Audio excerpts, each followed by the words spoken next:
Solid Edge continues to deliver innovation in product development with built-in generative design capabilities.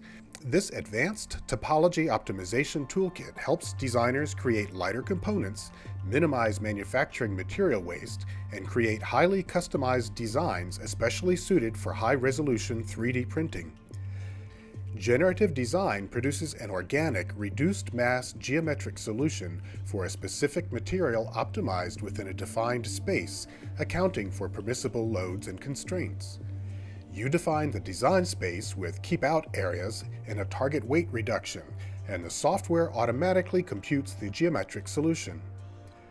This faceted or mesh model is immediately ready for additive manufacturing, where it could serve as a core for mold-based design. Further revision of this mesh model to prepare for traditional manufacturing is possible with Solid Edge 3D modeling commands. Reducing the weight of existing components is a snap with the suite of Solid Edge next-generation design technology. Siemens Convergent Modeling supports BREP modeling operations on facet bodies without conversion.